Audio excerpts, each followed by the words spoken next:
Staff Sergeant Mike Rodriguez stands in his dress blues outside St. Mary's Cathedral, watching his wife's casket being carried inside, when the officer's voice cuts through his grief. "Sir, you need to move your vehicle immediately, or I'll have it towed."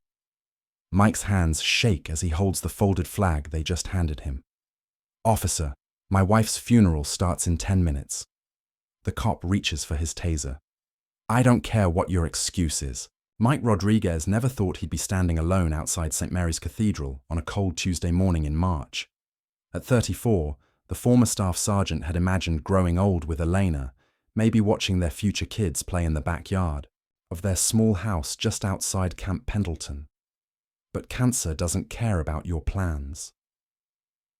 The cathedral sits on the corner of Main Street in the quiet town of Oceanside, California, where military families have been saying goodbye to their loved ones for decades. Mike adjusts his dress blue uniform one more time, the same one he wore when he married Elena 6 years ago. The weight of the bronze star on his chest feels heavier today than it ever did during his 3 tours in Afghanistan. Elena's family is already inside, along with neighbors and friends from the base. Mike chose to stay outside for a few more minutes, needing the cool morning air to steady himself. His white pickup truck sits parked directly in front of the cathedral steps, hazard lights blinking. He knows he should move it to the parking lot, but his legs feel like concrete. The folded American flag in his hands represents the only thing he has left of the woman who waited for him through every deployment. Mike enlisted in the Marines straight out of high school in Fresno, driven by his grandfather's stories about World War II and a deep need to serve something bigger than himself. His recruiter promised him adventure, but what Mike found in Afghanistan was brotherhood. During his second deployment, an IED blast outside Kandahar killed 2 Marines in his squad and left Mike with shrapnel scars across his left shoulder. He spent 3 weeks in a field hospital, writing letters to Elena every day. It was Elena who kept him grounded through the nightmares and the guilt of coming home when his brothers didn't. She'd sit with him during the bad nights, never asking questions he wasn't ready to answer. When Mike struggled to find work after leaving the service, Elena took extra shifts at the hospital where she worked as a nurse. She never made him feel like a burden. The Bronze Star came from a firefight where Mike carried a wounded Afghan interpreter to safety under heavy fire. Elena cried when they pinned it on him at the ceremony, not from pride, but from the realization of how close she'd come to losing him. Mike always told people the real heroes were the ones who didn't make it home. Now, standing outside the cathedral, Mike understands what Elena meant when she said the hardest part of military life wasn't the deployments. It was learning how to live with the pieces of yourself that stayed behind.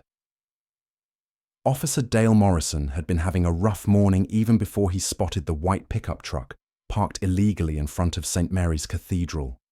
3 traffic violations, a fender bender report, and now this.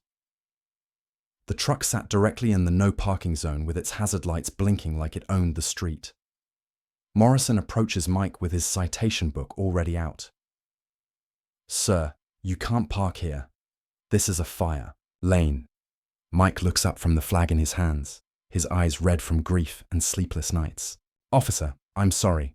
My wife's funeral is starting in a few minutes. I just need to get inside." Morrison glances at Mike's dress blues, but shows no recognition of what they represent. "I don't care what you've got going on. Rules are rules. Move the vehicle now or I'll have it towed. Please, just give me 5 minutes. The hearse is already here and—" Mike's voice cracks as he gestures toward the cathedral where mourners are filing in. 5 minutes? 5 hours? Doesn't matter to me. Morrison steps closer, his hand moving to his belt. "You military guys think you're special, but you follow the same laws as everyone else." The disrespect hits Mike like a physical blow. He's buried friends, carried wounded Marines to safety, and served his country for 8 years. Now he can't even park outside his wife's funeral without being treated like a criminal. "Sir, I served 3 tours overseas. I'm not asking for special treatment, just common decency." Morrison's face hardens. "I don't care if you served 10 tours.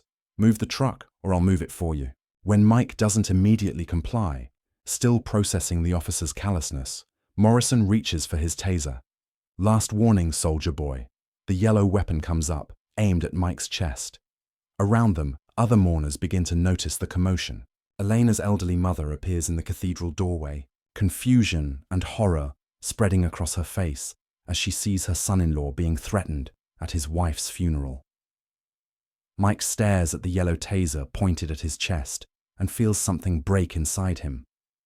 Not fear, but a deep, hollow ache that has nothing to do with the weapon and everything to do with the moment. Elena should be walking beside him right now, adjusting his collar and whispering jokes to calm his nerves like she always did before formal events. His mind flashes to a morning in Kabul when he'd helped carry the body of Lance Corporal Stevens to a transport helicopter. Stevens was 19 from Ohio and used to talk about his girlfriend back home who made the best apple pie.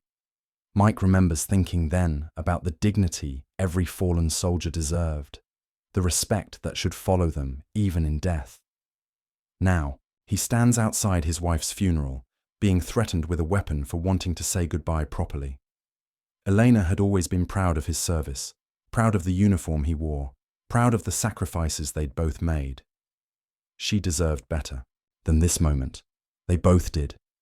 Mike's hands shake as he holds the flag tighter. He thinks about Elena lying in that cold casket inside, about how she'd spent her final weeks worried about him being alone. She'd made him promise to take care of himself, to ask for help when he needed it. But who do you ask for help when the very people meant to serve and protect treat you like dirt on their shoe? The bronze star on his chest suddenly feels like a lie. All those years of service, all those nights Elena waited by the phone, all those friends who never made it home, and this is the respect America shows its veterans. Mike raises his hands slowly, the folded flag still clutched in his grip. Officer, please. I'm not resisting. I just need to get inside for my wife's funeral. Morrison keeps the taser trained on him.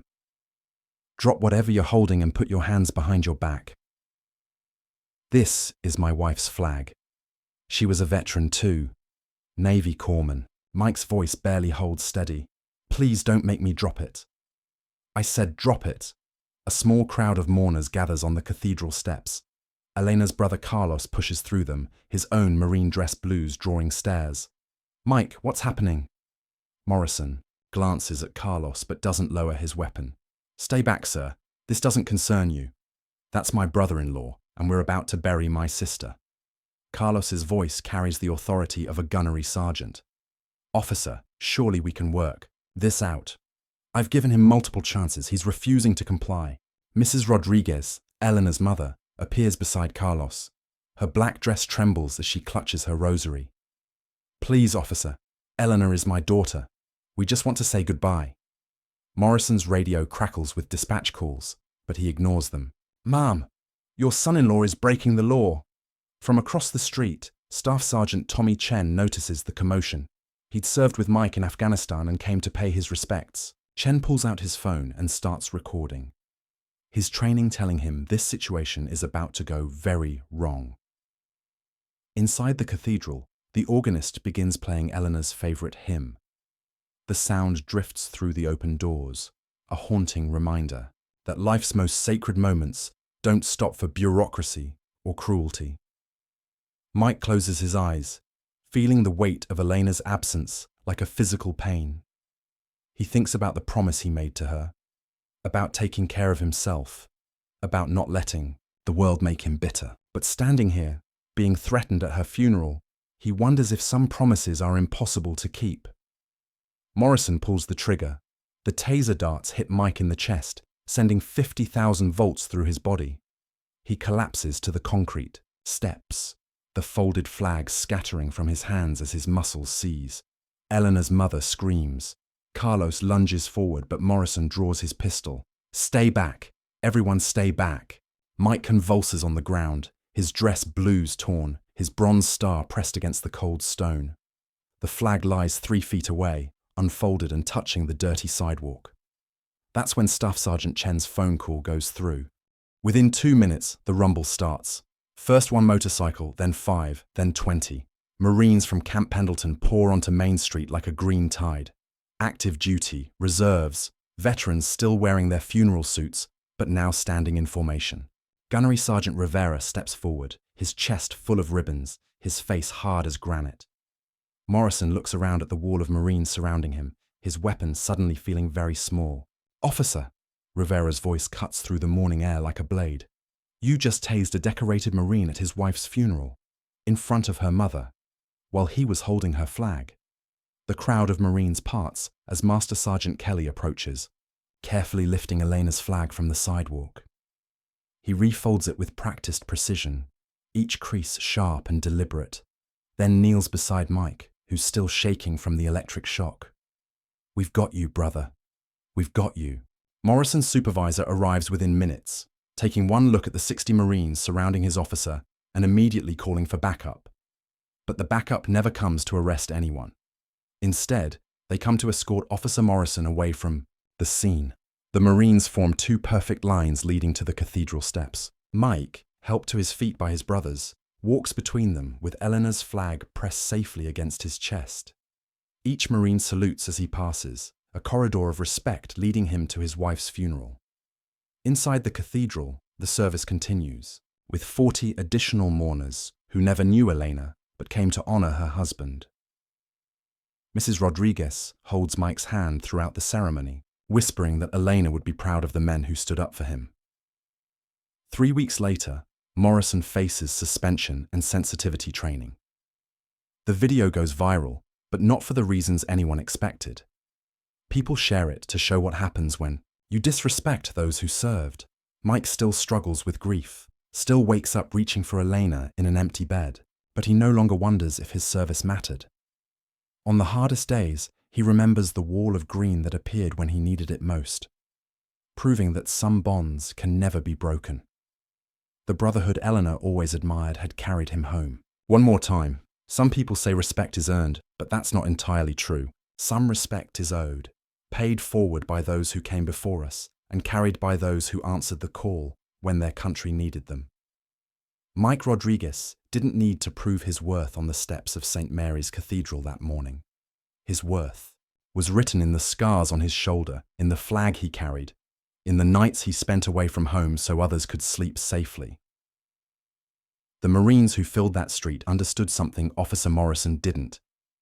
When you serve your country, you join a family that transcends time and distance. They don't abandon you when you're broken, and they don't forget you when you're grieving. They show up, they stand together, and they remind the world that some things are sacred. In a time when respect for veterans sometimes feels like lip service, Mike's story reminds us that true honor isn't found in parades or speeches. It's found in the quiet moments when someone chooses to stand up for what's right, even when it's hard. Especially when it's hard.